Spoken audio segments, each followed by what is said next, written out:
Shalom, selamat malam Bapak Ibu yang terkasih dalam Tuhan Yesus Kristus. Apa kabar? Kali ini kita berjumpa lagi, walaupun tidak berjumpa secara fisik, tetapi minimal saya bisa menyapa Bapak Ibu Saudara melalui media online pada saat ini. Kembali kita masuk di dalam program Firman-Mu Pelita bagi Hidup.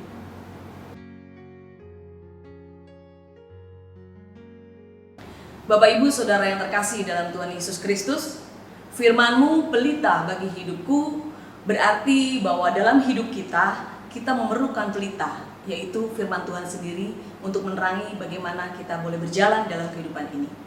Bapak Ibu terkasih, sebelum kita mendengarkan firman Tuhan, mari kita mau mendengarkan pujian yang begitu indah yang akan dibawakan oleh keluarga Bapak Theo Laleno. Kita dengarkan.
Berikan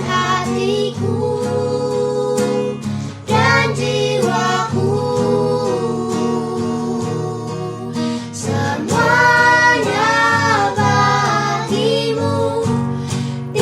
dalam hidupku, di setiap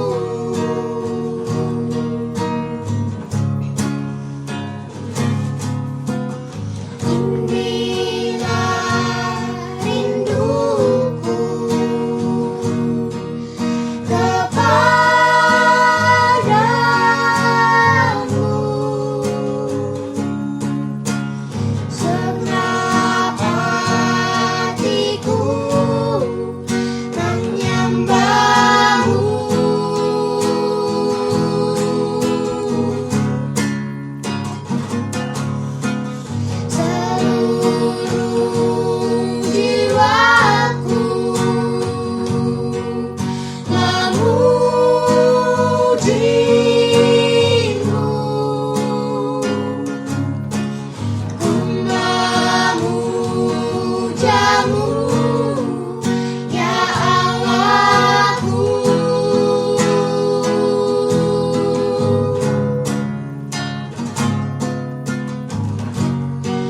Berikan hatiku dan jiwaku, semuanya bagimu di dalam hidupku, di setiap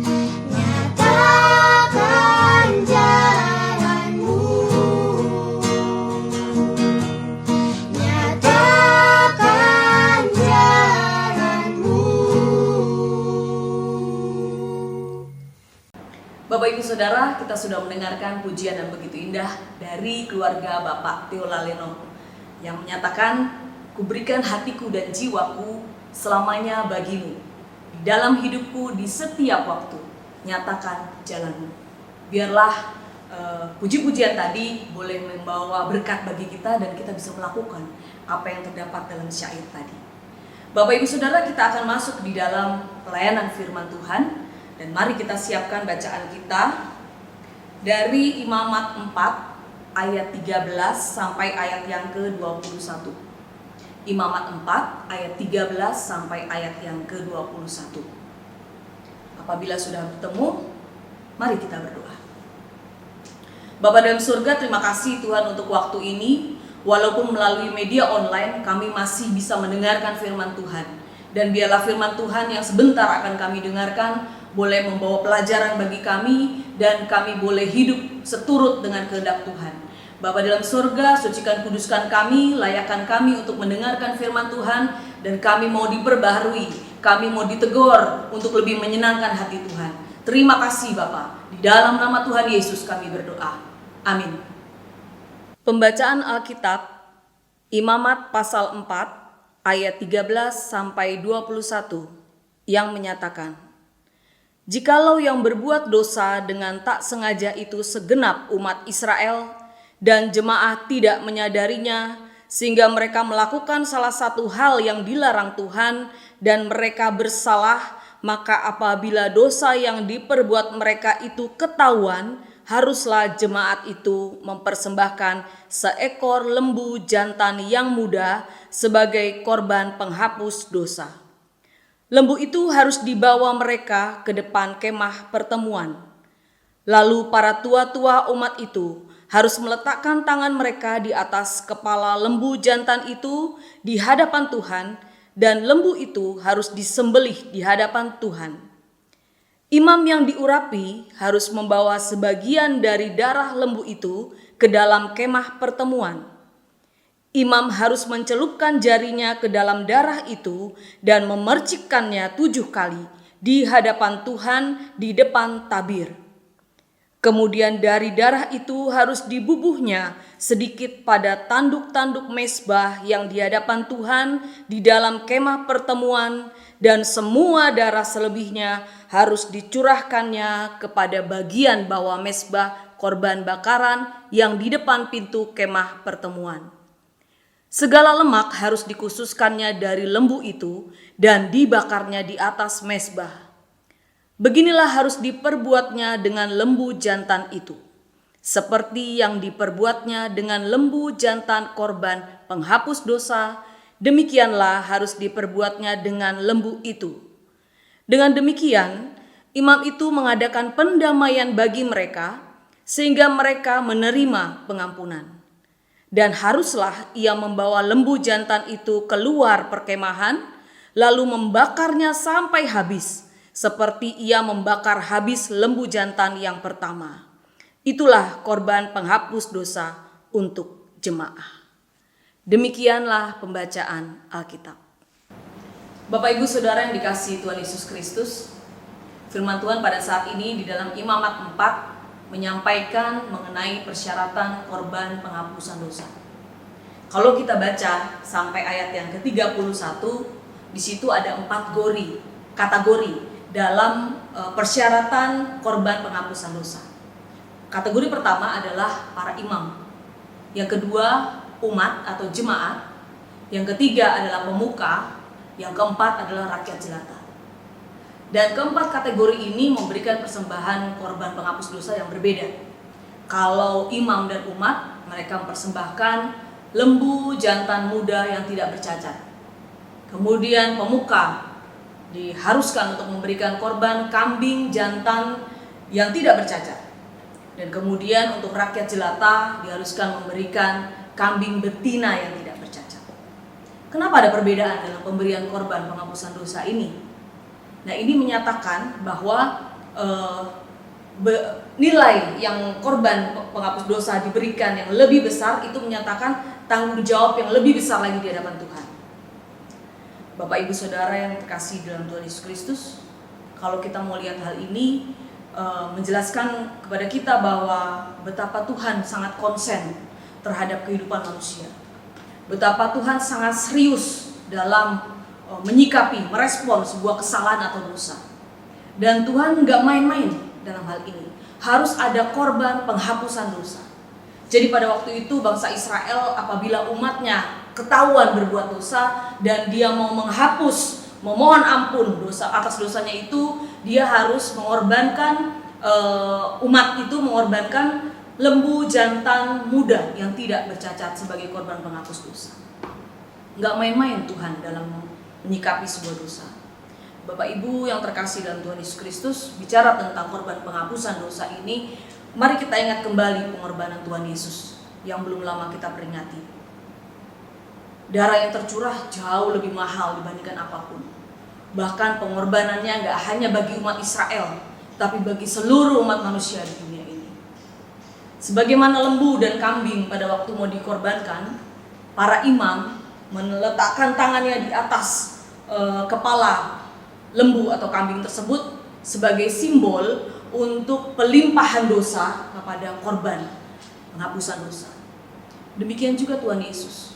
Tuhan Yesus menanggung dosa seluruh umat manusia di atas kayu salib sebagai korban penghapusan dosa. Bapak Ibu pernah bayangkan bahwa Tuhan Yesus yang suci, Anak Allah yang Maha Kudus, Dia yang Maha Besar, yang harusnya kita sembah dan yang harusnya kita permuliakan, tetapi Dia menurunkan statusnya sebagai korban penghapus dosa. Statusnya sama dengan lembu dan kambing yang menjadi korban penghapusan dosa. Bedanya adalah lembu dan kambing itu mungkin dipaksa, ditarik oleh yang punya untuk menjadi korban penghapusan dosa. Tetapi Tuhan Yesus, Dia menyerahkan dirinya sebagai korban penghapusan dosa. Kalau Dia menolak, Dia bisa lakukan apapun, karena Dia Allah yang kuasa, Allah yang dahsyat, yang luar biasa. Tapi itu tidak dilakukan. Karena intinya cuma apa? Dia mencintai Bapak Ibu Saudara dan saya. Sehingga Dia mau menyerahkan dirinya bagi kita semua untuk korban penghapusan dosa. Bapak Ibu yang terkasih dalam Tuhan Yesus Kristus, bukan suatu kebetulan kalau saat ini kita boleh sama-sama belajar mengenai korban penghapusan dosa dan hidup kudus. Karena ada beberapa hal yang menjadi pelajaran bagi kita semua. Yaitu pertama, Allah sangat membenci dosa. Kita lihat, kenapa mesti harus ada korban penghapusan dosa? Karena Allah sangat membenci dosa. Dia tahu bahwa dosa itu menjadi penghalang antara Dia dengan umatnya yang sangat Dia cintai. Maka Dia membenci dosa itu. Tetapi berapa banyak anak manusia, berapa banyak anak-anak Tuhan justru mencintai dosa itu dan justru tinggal diam di dalam dosa itu. Dan dia gak memikirkan bagaimana luar biasanya pengorbanan yang Tuhan beri buat mereka. Saudara kasih dalam Tuhan Yesus Kristus, Allah gak main-main dengan dosa. Karena upah dosa ialah maut, tetapi kasih karunia Allah ialah hidup yang kekal di dalam Kristus Yesus Tuhan kita. Hanya di dalam Kristus Yesus Tuhan kita, yang lain tidak ada. Jangan justru kita mencintai dosa, bahkan hidup di dalamnya. Karena ini adalah dua kubu yang bertentangan antara Allah dan dosa. Hal yang kedua kita mau pelajari di sini bahwa kita mau belajar hidup kudus di hadapan Allah. Kudus itu berarti memisahkan diri. Kudus itu berarti mengkhususkan. Jadi hidup kudus, kita mau menarik diri kita dari dunia. Kita mau mengkhususkan diri kita bagi kemuliaan Allah. Dan saat ini kita mau belajar hidup kudus di hadapan Tuhan. Yang tadinya kita satu kelompok sama dunia ini, kita mau menarik diri, berdiri di sampingnya Tuhan, dan kita mengambil sikap bahwa kita ada di pihak Tuhan. Dan kita belajar hidup kudus di hadapan Tuhan. Bapak Ibu yang saudara yang dikasihi Tuhan Yesus Kristus, kita mau sadari bahwa gak akan pernah ada lagi pengorbanan yang begitu sempurna. Gak akan pernah ada lagi korban penghapus dosa yang begitu mahal selain dari Tuhan Yesus sendiri. Hal yang ketiga yang kita mau pelajari di sini adalah mengucap syukur lebih lagi di hadapan Tuhan. Mengucap syukur lebih sungguh lagi di hadapan Tuhan. Karena Tuhan mengasihi kita tidak main-main. Dia berani menyerahkan dirinya, itu tanda bahwa Dia tidak main-main mengasihi kita. Allah nggak pernah berhitung terhadap manusia. Allah nggak pernah berhitung saat Dia memberikan berkatnya kepada kita. Walaupun dengan sering kali kita berlaku tidak setia, sering kali kita berdosa kepada Tuhan, tapi Allah tidak memperhitungkan itu, bahkan Allah terus memberi berkat. Artinya di sini bahwa Allah sama sekali nggak berhitung dengan berapa banyak kesalahan yang kita buat. Mari kita mau untuk mengucap syukur lebih sungguh lagi di hadapan Tuhan. Kita lihat dalam diri kita, apa yang bisa kita kasih sih buat Tuhan? Kalau Bapak Ibu Saudara mempunyai talenta bernyanyi, bernyanyilah untuk Tuhan. Bernyanyi untuk Tuhan itu nggak perlu di gereja, nggak perlu harus di persekutuan, atau dilihat orang dan dipuji orang, nggak perlu. Kalau Bapak Ibu Saudara mempunyai talenta bernyanyi, pada saat Bapak Ibu Saudara masuk di dalam saat teduh, bernyanyilah buat Tuhan. Muliakanlah Tuhan melalui suaramu, silakan. Dan gali diri kita lagi, apa sih yang kita bisa kasih buat Tuhan? Mungkin kita bisa menasehati orang, dengan talenta menasehati orang, silakan lakukan itu. Atau apa yang kita punya, mari gali. Nggak mungkin Allah tidak memberikan satu buah talenta pun kepada anak-anaknya. Dan itu, mari kita nyatakan itu sebagai ungkapan syukur yang lebih lagi di hadapan Tuhan. Bapak Ibu terkasih, kita mau jadi anak Tuhan yang tahu berterima kasih. Jadi anak Tuhan yang tahu diri, karena sudah ditebus dengan darah yang paling mahal. Tuhan gak main-main sama kita sayangnya. Kita juga harus gak main-main dalam mengucap syukur. Kemudian yang keempat yang kita mau pelajari di sini adalah mari kita mau lihat segala sesuatu peristiwa sebagai kesempatan dari Tuhan. Bapak Ibu Saudara, kita saat ini sama-sama mengalami hal yang kalau secara manusia kita rasakan hal yang gak enak. Mungkin Bapak Ibu Saudara yang bekerja, yang biasa di luar, saat ini bekerja dalam rumah, masih mendapati situasi yang berubah, yang mungkin lebih nyaman. Mungkin bapak-bapak senang ditemani istri dan anak-anak. Dan saudara yang bekerja senang temani orang tua dan juga adik kakak. Tetapi apa kabar dengan orang yang di rumah seperti saya? Hal ini sangat nggak enak Bapak Ibu Saudara.